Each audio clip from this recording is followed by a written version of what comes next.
ఏంటో కార్తిక్, నాకు చాలా భయంగా ఉంది. నువ్వు లేని జీవితం ఊహించడానికే కష్టంగా ఉంది.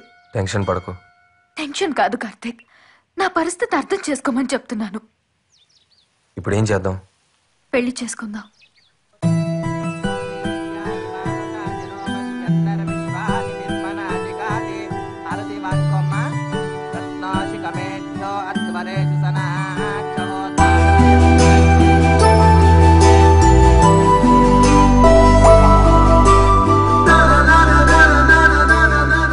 కానీ నాకు జాబ్ వచ్చి కెరీర్ సెటిల్ అయ్యేంత వరకు ఈ విషయం ఎవరికీ తెలియకూడదని నిర్ణయం తీసుకున్నాను.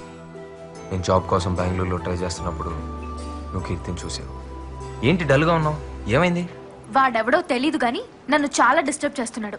నేను ఎక్కడికి వెళ్ళినా నా వెనకాలే వస్తూ లవ్ చేస్తున్నానని టార్చర్ చేస్తున్నాడు.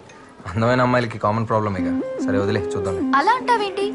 ఈ పాటికి నేను మంచి జాబ్ లో సెటిల్ అయ్యేదాన్ని. దాన్ని చెడగొట్టాడు. నాకు అసలు మనశ్శాంతి లేకుండా చేస్తున్నాడు.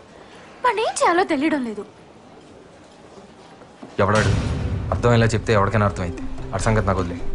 కీర్తిని డిస్టర్బ్ చేస్తున్నా నిన్ను కొడదామని నీ కాలేజ్కి వెళ్ళాను. హలో బాస్, ఇక్కడ నారాయణ అంటే ఎవరు? మీరెవరు బాస్? అతనితో నాకు కొంచెం పని ఉంది. తను ఈ మధ్య కాలేజీకి రావట్లేదే. మరి తను ఎక్కడున్నాడో తెలియాలంటే మేబీ వాళ్ళ నాన్న పనిచేసే వర్క్షాప్ దగ్గరికి వెళ్తే ఏమైనా ఇన్ఫర్మేషన్ దొరకచ్చు. Okay, thanks. ఏమండి ప్రభాకర్ గారు ఉన్నారా? ఎక్కడుంటాడు? వాడి కొడుకు చేసిన మనసు గాయానికి గాయాలతో హాస్పిటల్లో బెడ్ మీద చావు బతుకుండా ఉన్నాడు.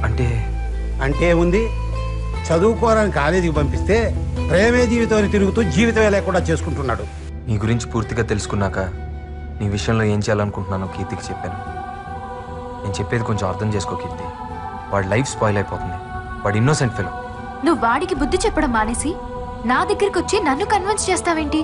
కీర్తి, మన పెళ్లి గురించి ప్రాబ్లమ్స్ గురించి అర్థం చేసుకున్నంత మెచ్యూరిటీ వాడికి లేదు. వాడి వయసు అలాంటిది. ఆ వయసు దాటే కదా మనం ఇక్కడికి వచ్చాం. మనమే వాడిని అర్థం చేసుకోవాలి. నువ్వు నా మాట విని నేను చెప్పినట్టు చేస్తేనే వాడి లైఫ్ బాగుపడుతుంది. లేదంటే వాడు చచ్చిపోతాడు. ఆల్రెడీ ఒకసారి సూసైడ్ అటెంప్ట్ కూడా చేసుకున్నాడు. You have to understand.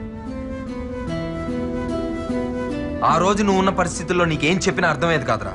అందుకే కీర్తిని కన్విన్స్